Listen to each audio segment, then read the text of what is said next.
Listen to music that uplifts the soul. Follow jescom.ph on Spotify and Jescom Music on YouTube. Our music is also available on iTunes and Deezer. Welcome to The Rundown, where we take you right into the action with the latest sports news, updates, game previews, breakdown, and analysis in, around, across, and beyond the Ateneo. And now, let's get ready to run down! Rejoice, refresh, renew. Listen to the artists of the Jesuit Music Ministry. Search jescom.ph on the app or click on this link to learn more.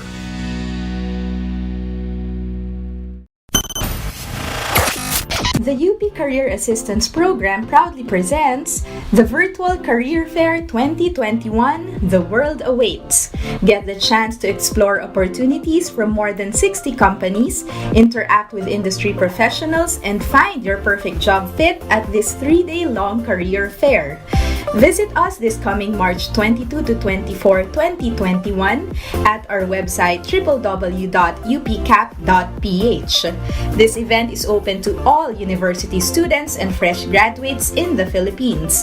For more details, you may visit the UP Career Assistance Program Facebook page at facebook.com/upcapcbase. Hey Katipuneros! This is Mir De Los Santos for the Katipunan Rundown. Catch me and Ariel Diccion on Good Morning Ateneo every Wednesdays and Fridays from 9 to 10 a.m. only here on Radio-Katipunan 87.9 FM. The voice of the Blue Eagle. Radyo-Katipunan 87.9. Ladies and gentlemen, may I have your attention, please? If it's entertainment you crave, catch us on New Wave. Surfing through the latest on our shores. Every Wednesday from 5 to 6 p.m. See you there.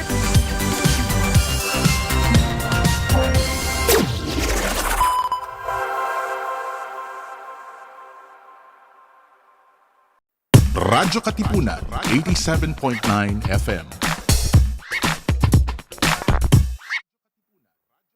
Follow at radyo-katipunan in our social media accounts on Facebook, Instagram, and on Twitter. Mamangha sa lalim at ganda ng ating kultura at diwang makabayan sa mga salita at pahina. Sa tulong ng mga guro at manunulat ng panitikang Pilipino, halina't tuklasin ang yaman ng ating panitikan, ang pamana ng ating lahi.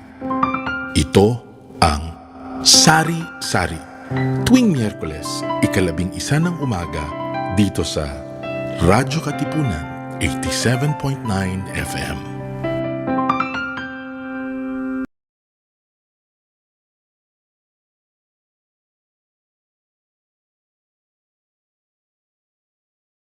Radyo, radyo, radyo, radyo, radyo, radyo, radyo, Katipunan, radyo, Katipunan, radyo, Katipunan, radyo, radyo, radyo, Katipunan, radyo, radyo, radyo, Katipunan. The voice of the Blue Eagle, kami di mapipigil sa pagbabalitang tumpak at tama. Buhay atenista sa loob sa labas ng eskwela, ating ibibida lahat ng eskwela.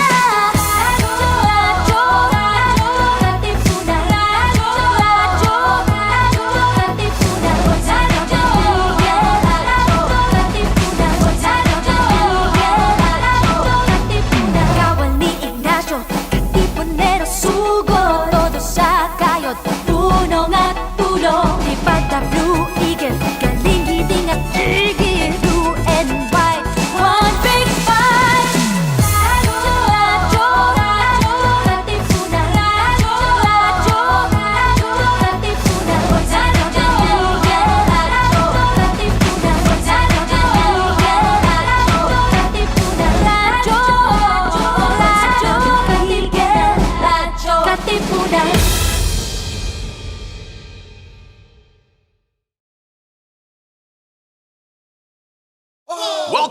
The Rundown, where we take you right into the action with the latest sports news, updates, game previews, breakdown, and analysis in, around, across, and beyond the Ateneo. And now, let's get ready to run down!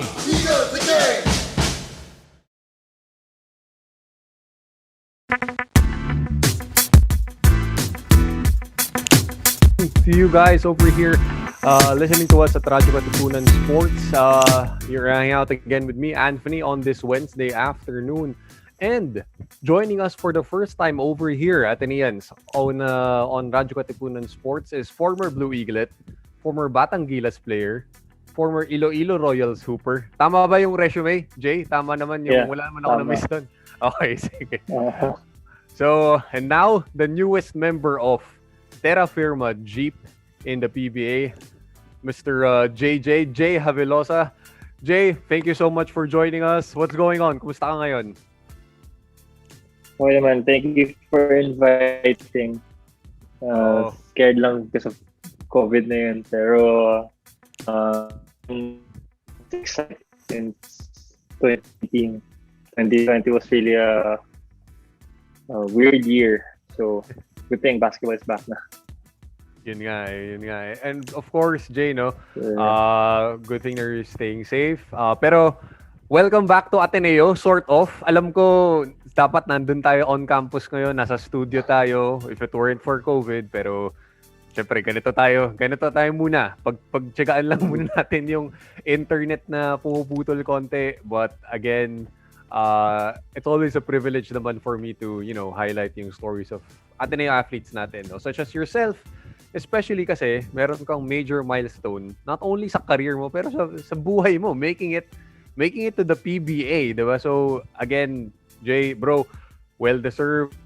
Congrats sa'yo. And, nga pala, no, I'm sure he's listening to us right now. Gusto ko lang magpasalamat. Big shout out to my longtime basketball buddy, Javi Palanya, for bringing you over on today's show. Jay, hindi ko alam na kayo pala ni Javi. You guys go way back, as in high school pa. Grade school din yata eh. Pero yeah, high school talaga sa UAP. So, Javi was playing for FEU. Ako sa my first year high school sa Ateneo. I'm not sure if sa grade school din eh, nung naglaban kami. Or siguro sa mga junior NBA na tournaments. Yun, I think I played against Javi there, even junior PBA that time. I'm not sure. Pero tagal na talaga kami ni Javi. Na-mention mo, Jay, no, yung junior NBA camp na yun. Sabi sa akin ni Javi, around 2008, 2009. So that would mean 13 years. Can you imagine that? 13 years. Naalala ko yung junior NBA camp na yun. Ito actually here lang sa show. So, grabe. Good times. Grabe, no? Time flies talaga. And now, PBA drafty ka na nung, kailan lang ba yun? Almost just last week, March 14, Sunday, di ba? March 14. You were picked first in the 4th round by Terra Firma. Jay, it's been over a week, pero has it sunk in for you yet na nasa PBA stage ka na? I mean, has it really dug in deep for you that you're there already?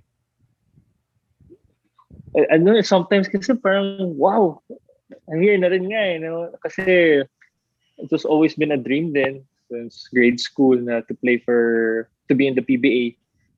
Then I also made a promise to my lolo back then na I'll play for Ateneo and reach the PBA then for him. Kasi he wasn't able to reach the PBA that time. Actually, he was also from Ateneo. He played alongside Moro Lorenzo. So that was way back talaga. So it was I'm keeping my promise, and then it's a wonderful experience so far, and then hopefully cases will go down, and then we can start soon. And then good thing that you mentioned about your lolo. No, I was reading up on that historical tidbit. Sabi ko, we'll touch on that in greater detail, no? Given your whole Ateneo journey. Pero I mean, Jay, going back to the draft mismo, no? How were you watching it live with your family? Kasi matagal 'yun, ha? Yung waiting for 4 rounds. Mahabang panonood 'yun. Who was with you the whole time na pinapanood mo 'yun? Actually, my family, my girlfriend, we were all in the same house. Kasi since the draft now was in Zoom, so I had my own Zoom account on. Tapos sila, they were watching it through Facebook Live. Kasi kung sa TV, mag-echo pa eh. So, actually, at first, sabi ko, tagal. I mean, I was getting nervous na eh. Sabi ko, they might not call me. Kasi actually, I thought na I was wishing or hoping third round makuha. I mean, I know it's a heavy draft. Medyo nawala ako sa basketball. So I'm like, okay, I mean, I don't want to hope too much. Pero yung target talaga sana was third round. So, nung third round actually, when I didn't hear my name yet, sabi ko, ano ba yan? I started to feel bad na rin eh. Oh my God, what if I don't get drafted? So, malas ko naman. Something like that. A lot of things were going in my mind. Pero, nung fourth round, actually, somebody texted me right before they announced it na, ready ka na. Smell ka na dyan. So I'm like, oh, okay, sige. And then, actually sa Ateneo, I don't know if I should mention this. They told me ready and gonna pick you. So I'm like, okay. They called my name. Actually, I didn't hear it at first. Narinig ko Michael. Well, my name is I'm not used to people calling me that. First name ko. So, actually, nagulat na lang ako na my face was on TV na eh. Was on the screen. Okay pala yun. Pero, even my dad, nagulat din siya kasi galing siyang banyo. Tapos sabi niya, uy, si Jay, oh. Ayun, nagulat na lang. So, buti na lang. That happened. I'm still grateful. Grabe naman yun. Yung tatay mo galing banyo, may nagsabi sa'yo na, makukuha ka na ng fourth round. Ang dami nangyayari sabay-sabay. Pero, Jay, nainggit ka ba sa mga Nainggit ka ba sa mga, kunyari, mga first round, second round draftees? Kasi, ang hindi ko ma-explain, kaagad, meron silang cap nung team na pumili sa kanila. Parang, okay, selected by Meralco. May cap na kaagad kayo ng selected na ganyan. Tapos, para sa fourth round ba, meron din na gano'n? Wala. Actually, so I think they picked like 20 to 30 players. So they assumed na ito yung mapipick na maaga. So they gave each player 12 caps. Tapos may Gatorade sila na PBA 46 draft. Yeah. So I'm like, ano ba yan? Kakainis naman yan. I mean kasi we were all in one Viber group. Tapos they made another Viber group na siguro not famous ones. Yun na lang, not famous ones. And I'm like, ano ba yan? Medyo, kayo I don't wanna say na lang, pero parang, okay, assuming kayo but okay, sige lang. Look at that, so second round yata, second tsaka third round, how many players doon na walang Gatorade tsaka yung mga walang cap? So sabi ko, buti nga yan. And they were looking at the mock draft din. So it's like, I mean, okay, the others talaga, I know they should have one talaga. Na yung mga famous talaga, pero yung iba, sorry. Dapat lahat na lang. Dapat lahat na lang, 'di ba? May budget naman. Pero, Jay, just to put it into context. Sir, okay lang. Oo. Parang isipin mo, you are just one out of 65 draftees. Yung total pool was 86 aspirants. So parang at the end of the day, ba, does it matter to you na fourth round? Parang hindi, no? The more important thing is you're drafted, 'di ba? Yeah. Actually, kasi I know people who weren't drafted eh. They're actually some of my friends and former teammates. So sabi ko, I feel bad for them na they didn't hear their name. Siyempre, so kahit Zoom nga lang yan. Yung iba, kasi I can see them eh. We're in one yung one room. So yung ibang faces, alam ko, they were crying na. Sabi ko, Ben, medyo masakit din yan. So I was really thankful din na kahit fourth round yan, my name was still called. I was featured on TV. So it's still a blessing. So grabe. Yeah. No matter what round you are. Kasi umabot pa ata 6 or 7. I'm not sure. 8 actually. So, round 8. No, 8. Oh, yun. Round 8. Yun. Grabe. So, dami namin. So, eto Jay, you mentioned about you guys being in a separate Viber group, ganun, no? Pero, ganito, unlike the other Ateneans in your draft class, namely sila Will Navarro, si Anton Asistio, parang mas inspiring yung story mo kasi sinabi mo na you flew under the radar ka eh. Para kang ito yung mga tinatawag na sleeper pick ka, 'di ba? Kumbaga. So, you might not have been a household name sa UAAP, pero that doesn't mean na you can't turn out to be a good pro. May maraming mga undiscovered gems eh, kumbaga, 'di ba, na napupulot in the later rounds. Yun ba, Jay? Does that give you a chip on your shoulder na parang added motivation? You know what? Hindi man nagre-ring yung name ko sa inyo, pero I can still prove myself on a whole different level. Yeah, actually, I really want to remind coaches and teams na Javelosa is still here. I may not be like as famous as the others, pero you know the determination and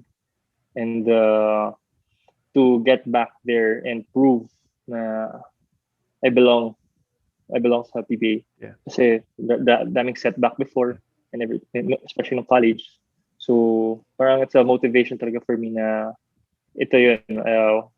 You're given the opportunity, so you just really have to double the hard work and practices na talaga and parang survive and prove yourself talaga in PBA. Kasi from my fellow Ateneans that are in the PBA, what they tell me then, pakapalan na rin ng muka in the PBA. So sometimes you're too Atenean, diba, Atenean, man for others. Pero basketball, wag muna ng may slight lang daw. Para just to really survive. Yeah. I mean, diba, parang yung draft order, draft rank, kung anong round ka, it doesn't really matter as long as you're there and you're given a shot, diba? Parang all else will become equal once training camp begins, diba? Once roster selection begins. Yeah. Actually, the best story na parang what I want to be like is si Tom Brady. Yeah. I don't know what round was he picked before. 6th. Ganun. Yeah. Now what? He's like one of the greatest. I want to be the greatest, pero that's a super long road, pero diba, that's a big motivation na to really succeed in the PBA. Yeah, and I'm glad, Jay, I'm glad to hear that you're really taking that to heart, diba? That extra push that you need. Kasi Jay, you may not have played Team A, first team na lineup sa UAAP for the Blue Eagles, pero yung nga sinabi mo kanina, you're true blue Atenista ka eh, di ba? Parang from grade school ka pa naglalaro sa Ateneo, high school, kasama mo si Kiefer, si Von Pesumal. Yeah. Nanalo pa kayo sa juniors. Yeah. Grabe. Actually, the first year college ko, I was part of Team A. And I was always part of the pool din sa Team A pag summer. And then, some years kasi may parang mga last cut na. And then, just medyo alanganin with the grade. So actually that summer, let me pass first para walang problema pag maybe. Then that was actually parang I was practicing with keeper made me parang naiwanan ako dun sa process na yun. So after that, syempre, I was delegated to Team B. Pero okay lang naman. Actually, ang lakas ng Team B namin nun. Yeah. Look at the players that time. Look at the players now. They're in the PBA now. Si CJ Perez, Chris Porter, may long-time friend, Anton Asistio. Ayun, lakas ng team na yun. Pang Team A actually ng yun. Pang Team A ng any team. Kasi we beat some of their Team A's din sa Summer League. Actually sa NCAA nga, tinatalo nga namin. So, yun. Actually, still a good, still a good process. It's just not as heard as the UAP team. Yeah. Oh, you know what, Jay? I was talking about this also on Radyo Katipunan with my batchmate, si Joma Odernado. Diba? Parang I asked him, Joma, bakit ganun? Yung iba na alam namin, Team B pa rin si ganyan. Dapat Team A na yan, magaling siya. Pero, Jay, can you just explain to yung mga nakikinig sa atin ngayon, it's not about kung sinong magaling o sinong mas magaling. No. You're all talented. It's just that cracking the lineup ng Team A, ang daming factors that go into it, hindi ba? Well, yeah, daming factors kasi that time, nung second year ko, yun na yung pumasok si Ike. Si Ike, tsaka si Manieto Brothers. So, syempre, galing, fresh from the championship yata yun, yung juniors. Sila, yung Nieto Brothers. So, gano'n naman momentum nila. So, sa practice, ganado din. So, themselves, the Mike and Matt, grabe, big improvement from last time I remember them. Then, sa position kasi that time, sino kalaban ko nun? Sila Arvin nandun pa eh. Sila Arvin, sila Apasible, Arvin Tolentino, John Apasible, sino pa ba? Si Vince Tolentino. Kasi Vince nga that time wasn't used as much eh. Parang second group, 30 pa nga siya nun. So second year ko. Pero we're just that loaded na we were delegated to Team B. Ateneo was that loaded na pati yung Team B malakas. So I remember that year, 3 championships yata, 3-4 championships. Wow. So can't blame. Siguro they did work harder. I would say they worked harder than me in summer camp. Plus kasi siyempre I was nahirapan ako that time with I was still having a hard time with Math 11, Math 11. I was in summer sem. Okay. Summer sem. So sabi ko, wait lang, medyo focus muna ako dito. Kasi my class was after lunch yata eh. So ayun, I had to focus on that. Pero okay naman, no regrets naman. Yeah.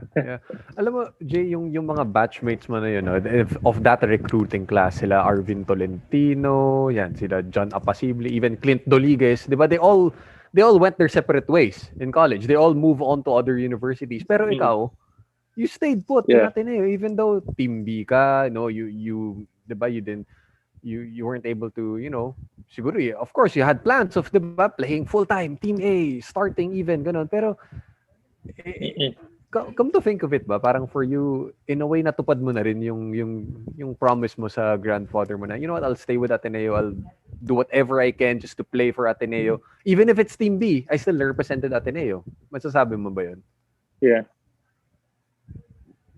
Yeah, Ateneo pa rin eh. The education, it's different. Actually, I'll say it here. I was being recruited by FEU, NU, sino pa ba? LaSalle. Actually, LaSalle. Lasal, and CSB and Latran. Na, Jay, if you want, you can always move here. Especially, I was leaning towards FU and Lasal, actually. Kasi FU, sila Coach Olsen Rosella, Coach Nash Rosella, Coach Eric Gonzalez. They were my coaches in the national team. Yeah. So I was really comfortable with them. So, pero they were like, Jay, kami, Atenista din kami. If you really just want to play, you go here. Sorry, I'm quoting them na. Pero, iba pa rin Ateneo. You play, and then you have the education. If you want that, stick to Ateneo. So, that's what you did. Sabi nila yun. And that's what you made it happen that way, no? So parang may Ateneo diploma. Yeah. Parang congrats for that, no? But Jay, no, given that decision na you had the chance to hop on to another program, to hop on to another university, pero you still ask yourself that na, what if I had tried this university? What if I transferred to this school? Or parang you're just thankful for, you know what, I stayed put in Ateneo. I'm thankful for the lessons. Ganun na lang. Well, yeah, I always think about that eh. Kung minsan nga, my girlfriend gets mad at me na, stop making kwento about that nga and stop sticking to the past or making kwento about the past kasi that won't help eh. Kasi whatever path you went to now is the reason why you're like that now. Yes. So yung Ateneo education, sa yung personality ko, how I grew up talaga was always in an Ateneo environment. Yeah. My siblings are from Ateneo. My mom from Ateneo. I basically live across Ateneo. So I live in Favorville. Yeah. So literally everything there is Ateneo na, Ateneo identity. So parang there was no parang I didn't have to hold back na lipat ka sa ibang school. Something like that. It's such a big, Ateneo is such a big part of you na parang hindi mo papapalit yun eh. No, parang ganun eh. Yeah. Actually, nung high school kasi, when I transferred to Reedley, the national school, sa second year ko, actually after my first year, second year high school, Coach Norman already told me to practice with with the seniors team. So high school pa lang nun, I was training with them na. So siyempre pasundot-sundot lang with sila Greg Stotter, but diba, those were big. That was a big help then for me as a high school player. And then siyempre they were recruiting me na rin that time kasi they heard about Lasal. Pero siyempre that time I was like, yeah, why not? I live literally across Ateneo. It's so easy to practice. So thankful for that process talaga. Wow, no, I'm sure yun yung mga lessons that will stick with you for not only your career pero buong buhay mo eh, di ba? Tapos Jay, another advantage that you have over other draftees that tends to be overlooked in your resume. Kami ni Javi pinagtatawanan namin yun yung last draft recap episode namin. Sabi namin, yung mga draft profile nila pagkagaling Ateneo, ang sasabihin ng mga broadcaster, ano yan? Knows the system, defends well, yung mga generic na Pero sabi ko, noong narinig ko yung Javelosa na 4th round, sabi ko, bakit hindi mention na Batang Gilas player to?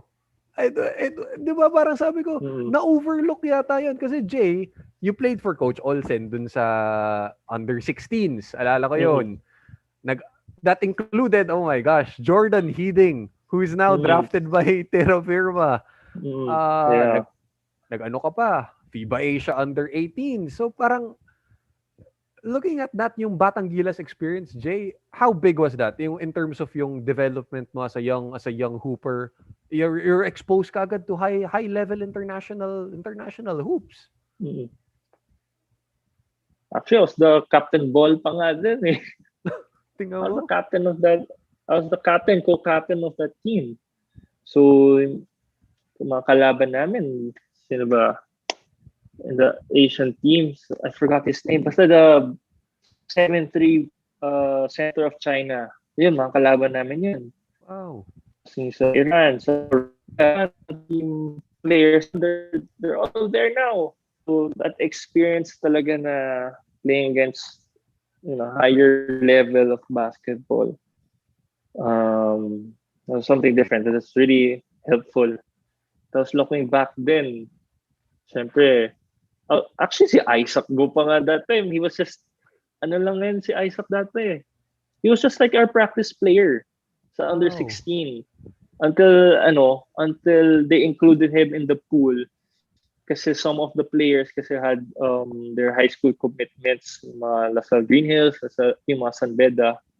So actually sila G-Boy, Babylonia yun. So yung sa FIBA Asia na, they include Isaac kasi wala kaming player. Kulang-kulang yung mga player. So yun si Isaac, lang nga that time eh. I would say, Ice, if you're watching, lampa-lampa ka dati.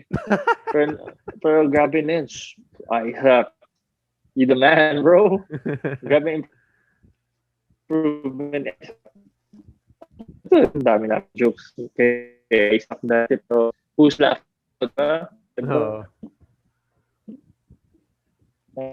Isaac. So, kami magkasama din sa Adidas World. Adidas Nations.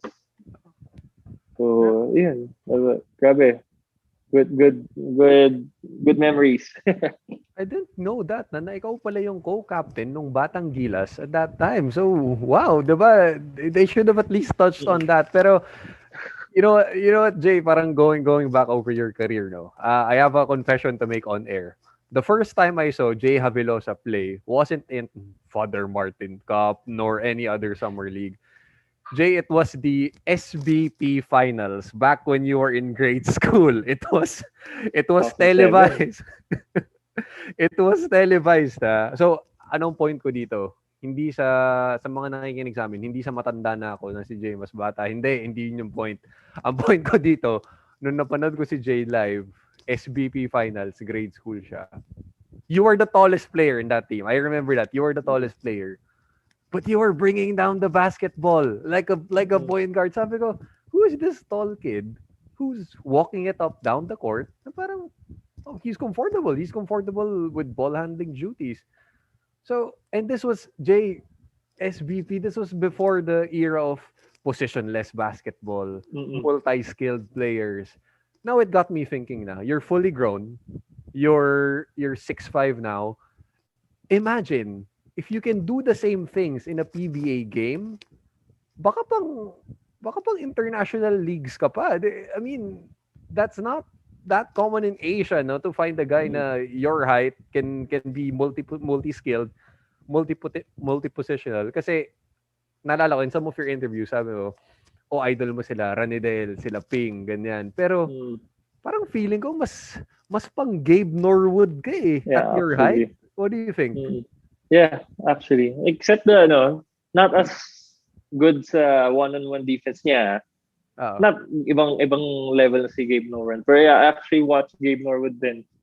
Kasi, yun, grade school, high school. Actually, all the way grade school, I was one of the point guards na rin, bringing down the ball.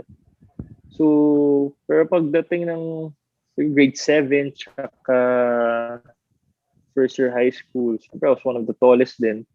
So from point guard, naging center. Center or power forward. So medyo okay. Yeah, it's okay. Pero syempre when you practice kasi, syempre, like when I'm bringing down the ball, I'm against a big guy. Advantage ako dun. Pero the problem with that kasi, parang you think you're fast kasi you're always practicing against these players, but then when you play against the players now, for nawalis ko dun actually. So kasi I always thought I was fast against these bigger players, pero when I play against with the point guards, yun ang nawala eh. Pero yun nga, that's the advantage sana na I could bring down the ball. One of the advantages kasi rebound. Counting dribble. I can see more than the. I would say that. Yeah, I mean, kasi look at this, Jay. I have a point to make. No, I don't know if you agree with me, but hear me out. In Philippine basketball, kapag sinabi mong your height, 6'5" and above, automatically, power forward center, big man ang laro niyan. Parang, it's there, it's fixed. Pero, di ba, look at the PBA draft. I was, tinitingnan ko yung mga adjectives that, of course, the broadcast team used to describe, guys, your height, 6'5" and taller. Oh, banger, rugged inside player, post up, hard-nosed defender. Pero, newsflash, Jay, pag titingnan mong international basketball, even in the PBA, hindi ganun ang laro. It's positionless. Can you space the floor? Can you guard multiple positions? Can you handle the ball regardless of your position?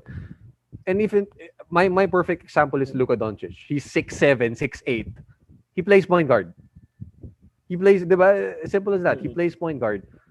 Pero parang if think about it, no? If you're given a chance to do this, you're gonna play positionless basketball nga at your height, you think na parang, hey, this could be parang advantage ko to sa PBA. Kasi very rarely do guys come in the Gabe Norwood mold, di ba? Like yourself. Di ba? Parang iilan lang kayo na gumagawa nun eh. Yeah, so ano talaga, advantage talaga yun na ano. That's the problem with Philippine basketball growing up eh. Kasi siyempre, oy, matangkad ka, center ka. Ganun. So pero, that's why ano yan eh, si Coach Tab talaga yung change the basketball perspective here in the Philippines eh. Kasi Coach Tab always emphasizes na yun, positionless. Parang he always says na I will develop you to be a basketball player, not a power forward, not a point guard, or so on and so forth.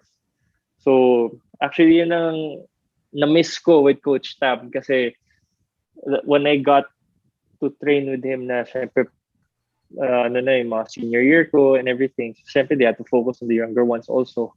Yeah. So yun ang sayang. Yun ang sayang na I wasn't able to be part of the champion team with Coach Tab. Wow. You think about it, Jay, pag tingnan mo yung Gilas pool right now, who's training with Coach Tab, guys like Dwight Ramos, Will Navarro. Basically, they're your height. 6'5" range. Pero parang they don't play one set position eh. 'Di ba? Parang very versatile sila on the court. Parang sinasabi mo ba na sana nagte-training ako kasama nila, parang iba yung exposure doon. Yeah. Actually, yun ang one of the things na I want to be then. So if they're listening, I'm free. Just call me up, no? Just tell me kasi dami yung nagbe-beg off na ayaw mag-bubble and everything. So, yeah, if you need players, I'm here. Pero actually good yan kay sa Gilas no. When I look at the Gilas yung sa bubble na yon, I think half of the team is Ateneo. Yeah, advantage nila yun eh. It is. Oo. Yun yung Ateneo team, nagtutraining eh. Yeah. Gilas eh. Yun ang advantage nila eh. So, yun, develop talaga. Look at sino tong player from Lasal, si Baltazar. Yes. Gagaling yan talaga from Coach Tab. Watch him when he'll play. Ibang level na yan after Coach Tab. Diba parang yun nga eh, Justin Baltazar, we know him, UAAP. 6'7", 6'8", you're playing center. No questions asked. Pero with Coach Tab, parang sabi niya, you know what, I want to see Baltazar on the wing. Parang yung iba, he's a center. Actually, no. Diba parang international basketball, he can do much more. And guard sana, yun. Yeah. Oo. Yeah. Tsaka, Baltazar, si Ramos maging point guard talaga dapat yan. Yeah. Oo. True. And again, when I look at the lineup of Terra Firma, your current team now, I take a look at guys again, your size. Aldrich Ramos, Eric Camson, GP Faundo, Russell Escoto. I don't think any of them can bring down the basketball. do they have your ball handling? Parang hindi eh. That's something that you can use, 'di ba? I mean, in training camp to prove yourself na, hey, I might be power forward height, pero I can do so much more, 'di ba? Yeah. Just, based on experience against them, si Eric Campson, si JP Faundo, but literally bangers. Yeah. But they won't bring down the ball. I mean, that's why I can't wait for practice to resume again. I'll show them talaga dun na kaya ko. Kasi magaling sila. But then in a different type of basketball yung old school Filipino basketball na banggaan, sakitan, the way that's the wrong way of basketball. Yun na lang. The sad reality na sa Philippine basketball na growing up. So, buti na lang from your coach staff nga. And then actually a lot of coaches na rin, sila Coach Olsen, Coach Nash. They're developing the game na iba na yung for the Philippines. Alam mo Jay, if you're gonna be given that opportunity na mailabas mo yung totoong laro mo, imagine terra firma, guys, 6'4", 6'5" range, Roosevelt Adams, Joshua Munzon, Matt Ganuelas Rosser, yourself, all of you can play everywhere on the floor. Parang exciting yun, 'di ba? Yes, oo nga. That's why parang whoever gets the ball, rebound, takbo na kayo. I mean, okay Philippine basketball. Sige, takbo kayo kasi all of you guys know that you can bring down the ball. Yeah. Yun. Siyempre, go. Takbo na kayo. Kasi since you're taller than the other players, you don't want to bring down the ball, sit na agad. Kasi yun ang problema din sa other point guards eh. Sabihin na, ako point guard.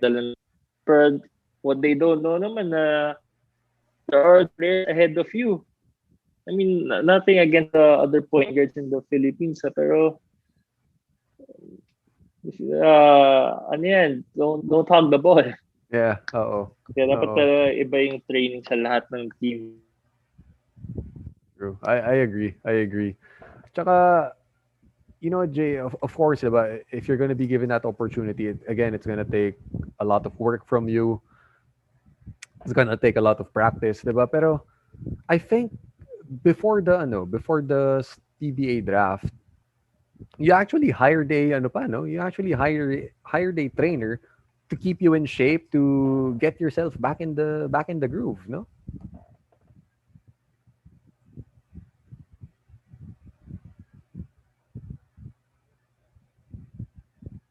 Ay.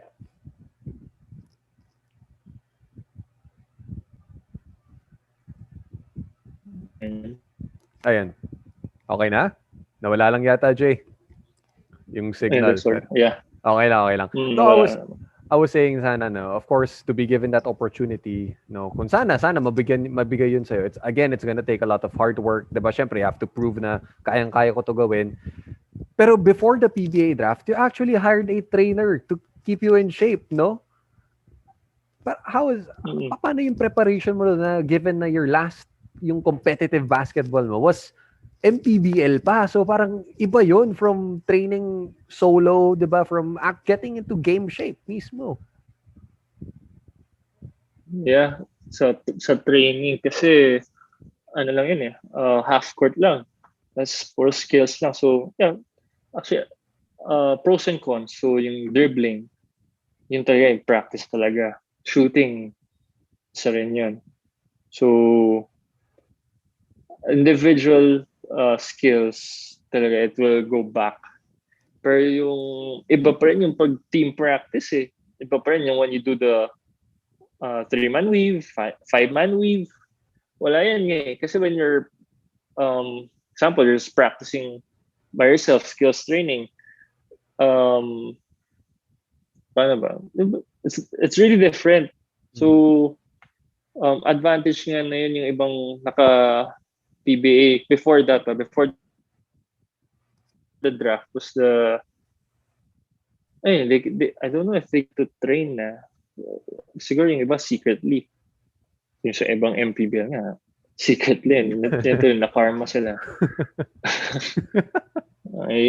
Siguro you know which team I'm talking about na. Yeah, oo. We'll just keep it under wraps na lang. Pero ganun nga.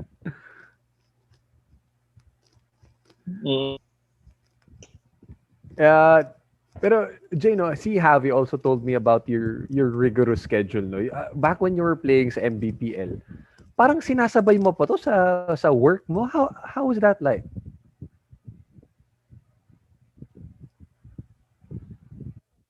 Sa first year ko sa MPBL,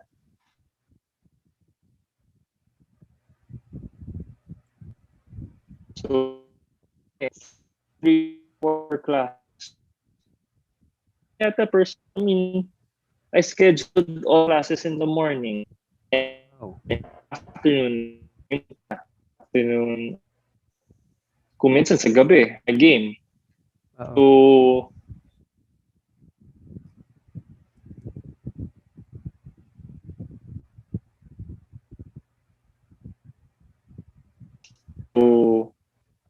and then nung sa second year ko sa MPBL with Iloilo. I was fresh graduate already. So I really focused on Iloilo.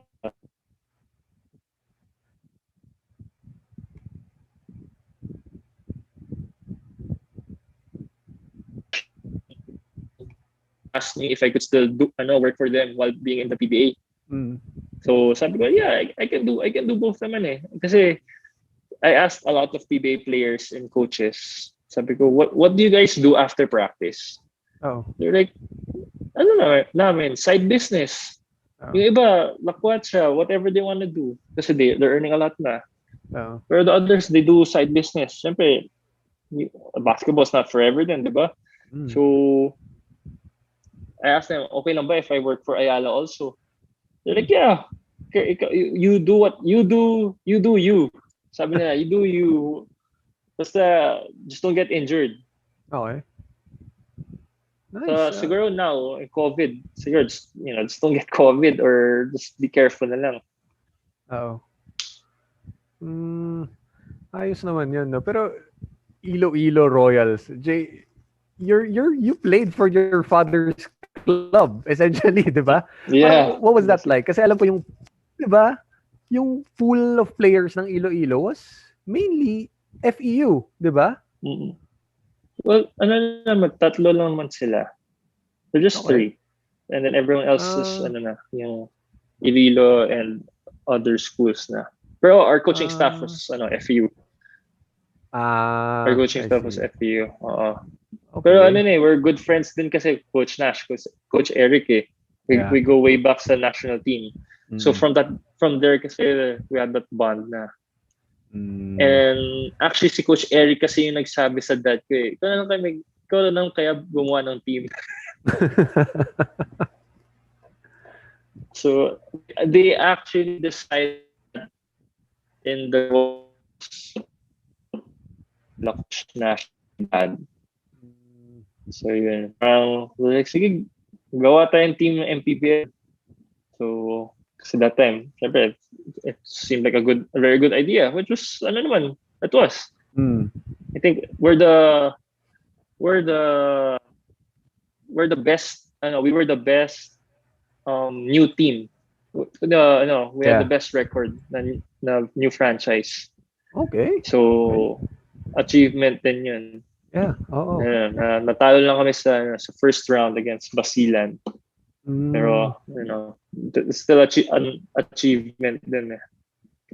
Jay, what do you appreciate most sa MPBL? I know it's nothing like the PBA. Hindi, it's wala siyang prestige, wala siyang celebrity status about it. Pero yung playing in provincial gyms, dun ka sa Iloilo, ganyan. What do you appreciate most of that about the MPBL? Yung experience mo dun? Yung fans. Yung fans. Playing with the packed crowd. Full gym na best talaga was against, for me, besides our home games, best experience was against Bicol. Against Bicol on their home court. Kasi siya, parang grabe, they treated us like, I don't know what word I could say na lang, from the airport to our hotel, pinalakad kami. Yeah, I mean, it's not that far, but still, diba? I mean, as a guest team, you're required, the host team is required to always take care of all guest teams. Yeah. Oh. That's a rule in MPBL. That's a rule in MPBL. So that we were the only team na from the airport, we walked to our hotels. Okay, that was a good 2-3 kilometers. But then that was what, 6 a.m. Oh 6 a.m. Arrival namin nun. So syempre we were all like zombies. That's we all had their bags. I mean, yeah, it's just not that far, but diba, you're supposed to be treated better. Tapos yung hotel namin that time, it's not the best. We can't complain. So, but then that one was it gave motivation to really beat Bicol. For some reason, kasi they gave us a not so good hotel that made our bond better as a team So, okay, ganyan kayo Okay, sige. Plus yung crowd, siguro good 10,000, 12,000 crowd. Siguro ganyan. I'm not sure So, basta malaki yung gym And then, aircon pa and everything. I remember that game, technical pa nga ako dun kasi I just jumped from my seat. It was that packed kasi yung bench namin was literally, if you jump, you're on the court na. It was that packed na yung parang patron nila, yung first row, naging first 5 rows na. Parang ganun. It was, and then when we beat them, ang sarap, parang you won a championship It's maganda yung feeling kasi maraming tao Maraming tao na nagbubu talaga and everything. Parang parang college game na lang na pack. Something like that without the drums. Okay. Well, some cities made drums pero ganun ang feeling. Parang iba rin yung atmosphere pag MPBL. Alam mo, provincial gym pero grabe yung energy, 'di ba? Tsaka pero Jay of course, especially if it's your hometown talaga. Iloilo ganun. Sarap. Nice. To think na ang Iloilo is soccer crazy. Alam ko, soccer hotbed yan sa Pilipinas pero for them to support you like that, parang wow. Yes, football crazy. Football country talaga yan, Iloilo. But then when they found out talaga na we had the team, support talaga yung mga locals. Locals. So actually, pa nga we were joking around with 30 noong 2019 before siya nag-commit sa Japan niya. Na gusto mo maglaro 3 to 5 games. Kasi that time kasi wala pang di pa strict yung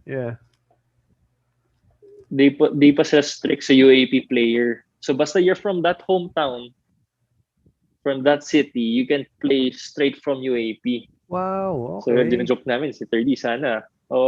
Malakas. Super lakas din na tayo namin nun.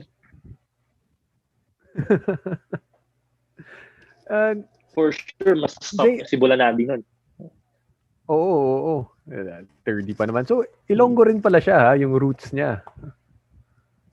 Yeah, 30. Sila keeper. Okay.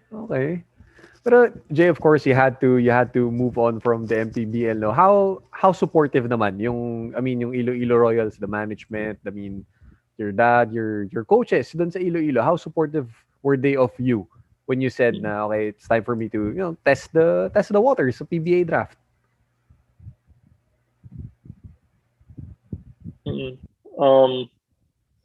Actually, before I submitted my application, I talked to Coach Eric tsaka Coach BJ Manalo. Mm. Sabi ko, Coach, do you think I'm ready sa PBA? They're like, the question is, do you think you're ready? Because we think you're ready. Just have to get in shape because of the pandemic. Siyempre, nawala yung condition and everything. But they said na you ask guidance from the Lord na is it time? Is it the right time to join the draft and everything? So actually that time na when they said look for a sign, like okay, sige, I'll look for a sign. So I forgot what week that was in January. I was around the area. I was in Acropolis. Actually, nag-deliver ako ng fruits to a client. Mm. So I was like, okay, I'm in the area. Do I have my birth certificate? Sabi ko, I checked the back of my car. Ay, nandito. Ito na yun. Ito na yun. May picture pa ako. I had my 2x2. And I was like, okay, this is a sign. I'm taking it. I'll submit it na. So I just went there. Actually, I just filled it up there nga lang din eh. Tapos sabi ng guard, boss, di ba ikaw yung sa Iloilo? And I'm like, oh. Oo. Tapos sabi ng guard na, wala kang agent. Tapos sabi ko, wala pa eh. Walang plan. Actually, it wasn't my plan to go that day if ever I wanted to join the draft. But I just really took it as a sign na, okay, this is it. Let's commit to this. So, yun din. Wow, and yun na nga, at the end of the day, it all worked out in your favor by God's grace. Ito na, you made it. So it was a sign talaga na it was for you, di ba? Na ganun. Jay, we're just waiting for the COVID surge to die down. Hopefully things become safer, no? Pero when you do get the chance to play, na magsimula na yung season sa PBA, what's one thing na you're so looking forward to?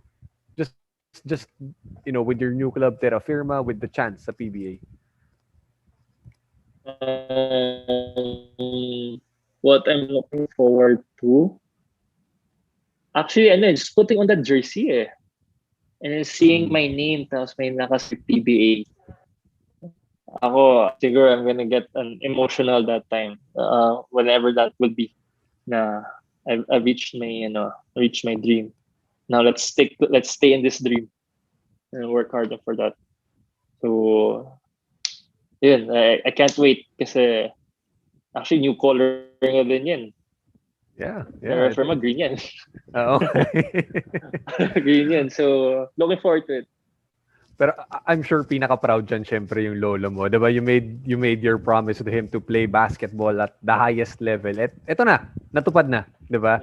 Actually, magsisimula pa nga yung more exciting thing. So, Jay, I just hope to see you hoop soon. Sana, diba, magawa mo mailabas mo talaga yung positionless skill mo sa court, Excited to see that. Sana, no? Jay, before we end yung broadcast natin this afternoon, no?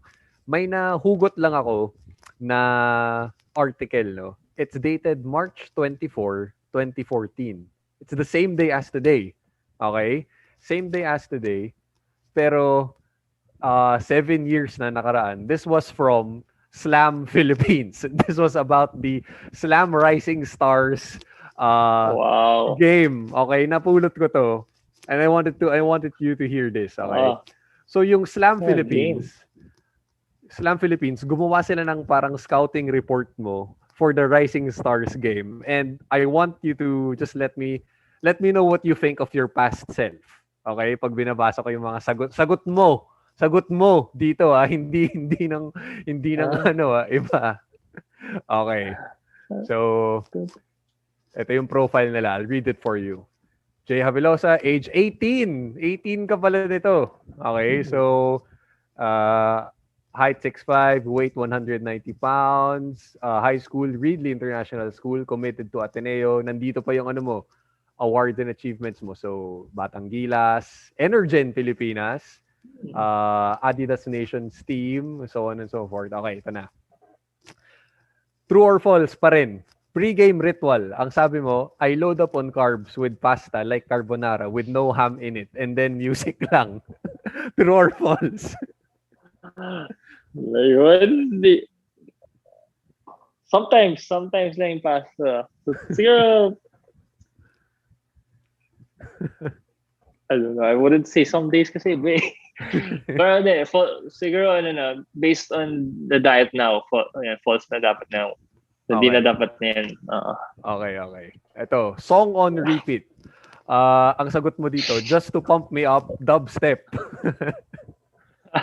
Hindi na. Kakaya. Okay. In-game kicks. Ever since, sabi mo, I've always liked the Adidas Pro model. True or false pa rin? True. Adidas Pro model, ha? Pero mahirap na to get it now eh. So, if it's not the Pro models, Kobe 11s. Okay. Pero Pro model, classic pala gusto mo. Para ka palang Tim Duncan KG. Yan ang kicks mo, ha? Okay, so I had the Pro models from 2006 to 2011. Wow. 2011, 2010, mga ganun. Okay. So tagal na. Oo. So, I always thought of it as Lucky Charm eh. Nice. May superstation ko palang ganun. Okay. Dito naman tayo sa post-game kicks. Sabi mo, topsiders. Hanggang ngayon pa ba? Hindi. Stan Smith. Okay. Three stripes life pa pala. Adidas kid. Okay. Ayos. Ito. Scouting report naman. Babasahin ko. Agree or disagree? Sabi dito ng Slam, needs to improve on offense, specifically the 13 to 18-foot jump shot and some moves in the post. Ang sabi pa dito, Javelosa is a big man with a nice touch from around the basket to 18 feet. And that skill is critical in Bo Perasol's offense. My goodness. Have you improved on that, Jay? Yeah, I really work on my three-pointer now. Okay. Three-pointer around kasi looking at the PBA na rin, mga ibang bigs. It's either if they don't shoot the three or they don't contest the three. Yeah. They don't contest the three. So I'm like, ayun, three-pointer, dapat advantage na dapat yan. Pero grabe yung article yan. Isipin mo to, 2014, ang usapan pa nun, mid-range jump shot. Diba? Isipin mo, in that time span, no, naging iba na. Ito, needs to improve on. Another thing that Javelosa needs to improve on is add weight and strength. Yes, he's quite lengthy and agile, but at 190 pounds, kasabi ng Slam, Javelosa is dog meat to college guys like Jason Perkins or Charles Mami, who I don't know where he is anymore. Grabe, nag-bulk up ka na naman siguro. Yeah. Ewan ko naman siyempre, kakainin if I guard them, pero I'm not supposed to guard them. There are other players for that. Pipilitin na ako magbantay, di ba? Pero you find ways to guard them. You don't have to keep on bumping, di ba? Ito naman. If he's seniors ready, Jay Javelosa, hindi ko alam kung tama tong comparison nila. Jay Javelosa is much like Nick Collison. His basketball IQ is off the charts. He's a good screen setter and a very good passing big man. Pero Nick Collison, agree or disagree? Ewan ko. I would say na like that time kasi given the opportunity na they won't give me the ball. Fine, okay, I'll set you guys good screens. Basta you reward me also. So, that time. Okay. Pero ang projection naman nila for you back in 2014, sabi nila, it might take time for the Reedley IS Hooper to get stronger and improve his offense. But, sabi nila, baka hindi ka raw magkaroon ng college minutes. Pero itong gusto ko. But Javelosa is smart, experienced, and accomplished. Not to contribute significantly in the long run. And I think we can both agree on that. Smart, experienced, accomplished. Hanggang ngayon, Jay, agree or disagree? Agree. Yan. Agree. Lower. Ayun. Talaga. Pero ang hindi pa rin ako makapaniwala, Nick Collison. Medyo. 2014. Ano? Okay, Jay, I think that's all. Ano ba yan? Wala pa si Ben Simmons nun eh. Wala pa. Ben Simmons, pwede. Diba? Pero Jay, again, that's all the time that we have now for this afternoon. Ingat palagi. All the best sa PBA career mo. I'm so excited to see you hoop soon. Ano lang, message, greeting, shoutout. Sinong gusto mong batiin? Go lang. Okay, I just want to greet my family. I think they're watching right now. Hi to my girlfriend, Natalie. Hello. To all my Ateneo friends, to my high school barkada. Hello. If my grandparents are watching also, Papa D, Mama D, hello. Everyone from Iloilo. Hi. From my Javelosa family, to my Viray family, hello. And yeah, to all the Terra Firma fans, we're watching. Let's get it. Okay, thanks Jay. Thank you so much. All the best again. See you hoop soon. Ingat. Peace. Thank you. All right.